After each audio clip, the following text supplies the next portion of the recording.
I want to start by also acknowledging that I speak to you from Ghana land and acknowledge my respect for the Ghana people's spiritual relationship with country and the cultural authority of Aboriginal people who are joining us from other areas of Australia. Can I say thank you, Simon, Ashley, Susanna, for arranging this discussion and for inviting me to launch your report on how the Biden administration should compete for influence in the Indo-Pacific. And it is a frank and thoughtful assessment of the administration's approach to the region today, and I think a very useful scene setter for the upcoming release of the administration's broader Indo-Pacific strategy. As you said, Simon, you know, we've just seen the 70th anniversary of the alliance and many more years than that of shared values and enduring friendship. It's a friendship forged in the fire of war and fulfilled in decades of peace and prosperity. In recent days, there has been a great deal of fanfare about the Morrison government's decision to enter into a tripartite partnership with the US and the UK, known as the AUKUS partnership. It is important to be clear at the outset, this is not a new treaty, nor is it a formal alliance. What it is an agreement to cooperate more closely on cyber, artificial intelligence, quantum technologies, and additional undersea capabilities. And greater cooperation in these areas is a helpful step. And it's consistent with a long tradition of security cooperation with America. In recent years, most significantly with Prime Minister Gillard and President Obama working together to establish permanent marine rotations through Darwin. Of course, central to the announcement of AUKUS has been the government flagging an intention to acquire nuclear-propelled submarines. The actual decisions, have been to end the existing attack class contract and to engage in an 18-month consultation before making any actual capability decision. It is worth pausing for a moment to consider the consequences of this cancellation decision. After 8 years of government, this is the second submarine plan which has been scrapped. And like the first failed plan to purchase Japanese submarines, there are substantial costs Australia is bearing, not including the as yet unknown cancellation fees in the order of $4 billion has gone down the drain on the French contract with nothing to show for it. Further, some 3 decades after a Labor government first commenced construction of the Collins class, we are back to square one on their replacement. Public reports indicate that the first such nuclear submarine we might acquire under these arrangements isn't likely to be operational until 2040. This is a story of missteps and mismanagement Australia can ill afford in the face of intensifying strategic competition.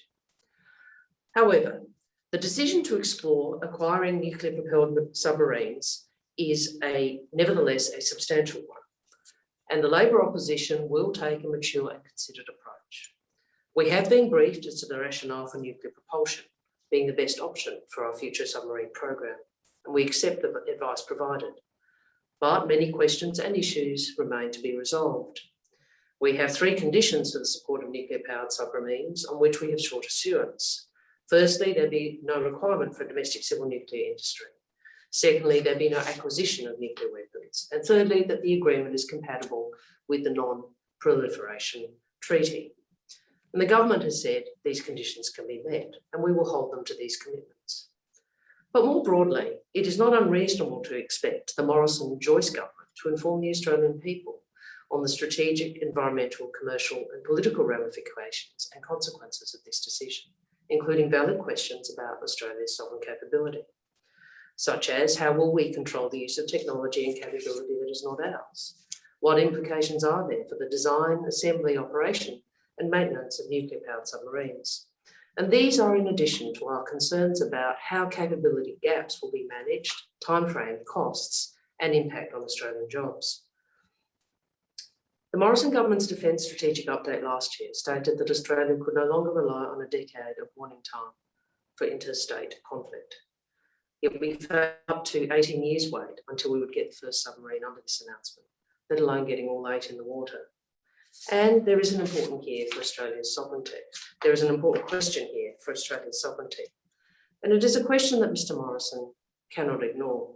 And it is a question that Malcolm Turnbull and Kevin Rudd have alluded to over many years. With the prospect of a higher level of technological dependence on the United States, how does the Morrison-Joyce government assure Australians that we can act alone when need be? that we have the autonomy to defend ourselves, however and whenever we need to. All of these concerns will be priorities for Labor through the consultation phase over coming months, whether from opposition or government. Which is why Anthony Albanese has proposed a bipartisan consultation mechanism on this proposal. This partnership and this procurement cannot be at the mercy of changing political winds, particularly in this pre-caretaker period. This needs to be about the long-term national interest. And the handling of this multi-decade project on the eve of an election is a moment of truth for Mr Morrison's stewardship of the alliance. Will he bring the alternative government into the tent in pursuit of a shared national interest? Or will he do what he has done consistently on issues foreign and domestic, from the Jerusalem embassy decision to the Trump rally, to picking fights with premiers, and seek to use this as an opportunity to further his immediate political interests?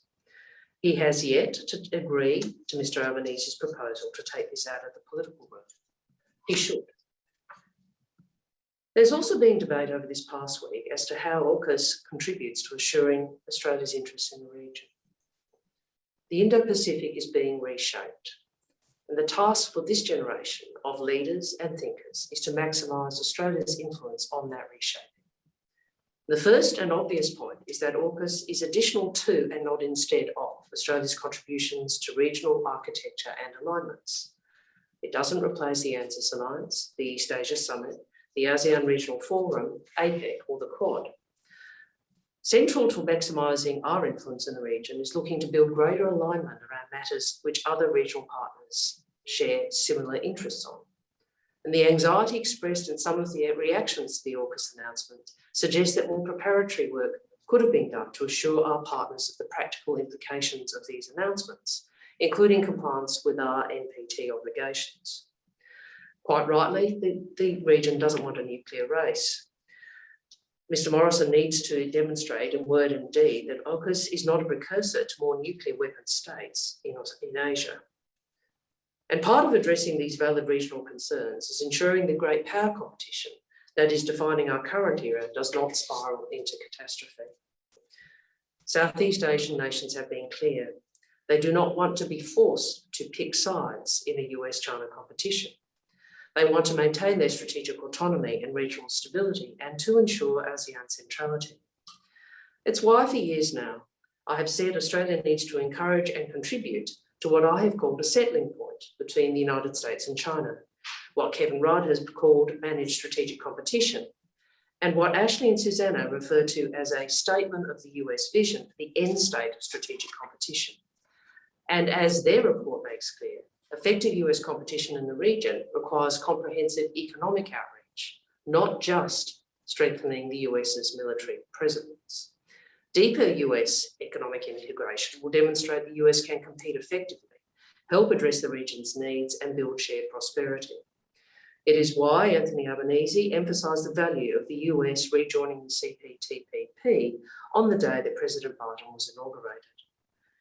But it is also up to Australia to lead within the alliance, to demonstrate our value add by being a partner of choice in the region, working with partners in the region to build our collective security, to diversify our export markets, to secure supply chains, provide renewable energy and climate solutions, avert coercion, and respond to natural disasters.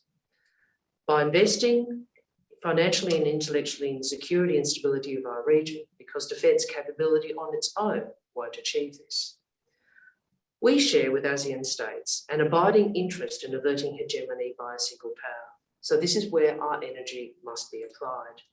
And our strategic ambitions must be matched by equally ambitious efforts to respond to the region's needs.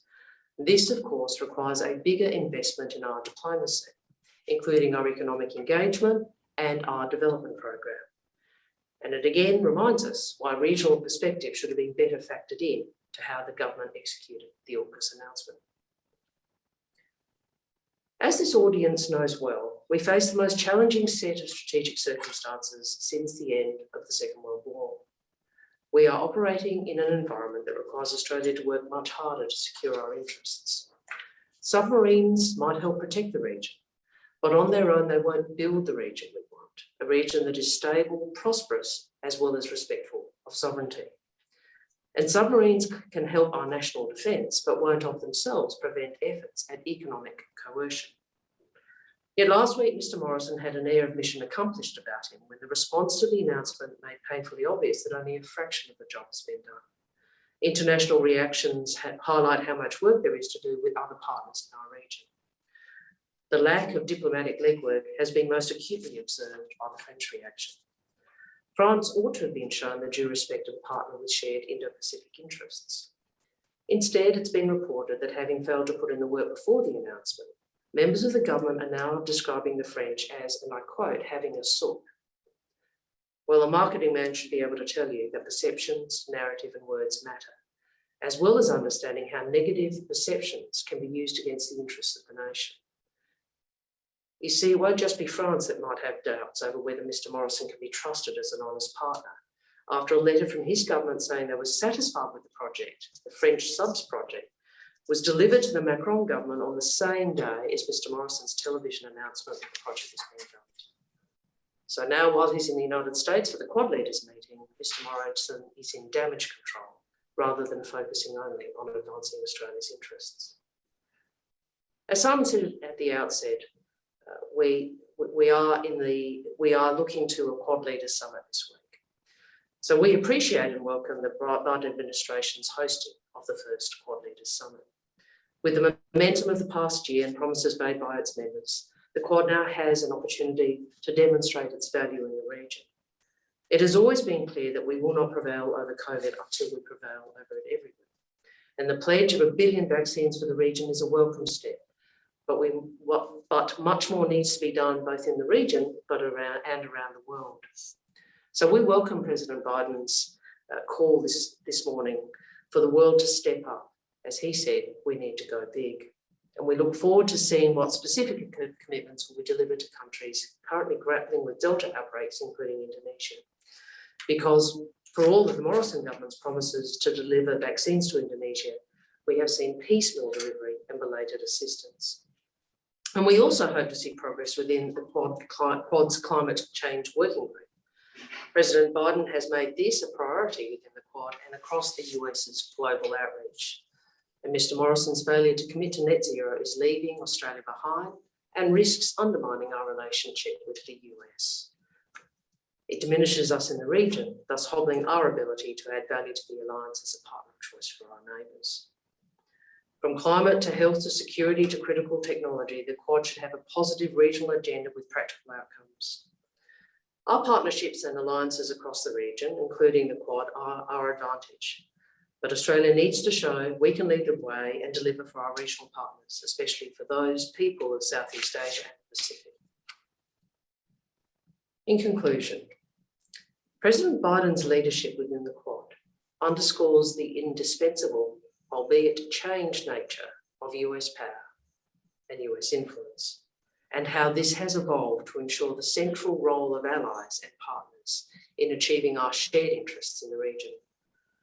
And these are to uphold the rules of the road, provide balance and build the region we want, not by relying on unhelpful binaries that reinforce existing prejudices of Australia in the region or reduce our complex environment to Cold War analogies. There is no scenario in which China doesn't matter, and no responsible scenario where we can opt out of engagement. Equally, we know China is becoming more assertive and at times aggressive, which, when combined with its military modernisation program, often reduces our strategic policy debate to two fatalisms. The first, that China's rise is inevitable and immune to accountability and we just need to get used to it. Second, that conflict is inevitable and we just need to get used to that. Well, we've got to move past that thinking.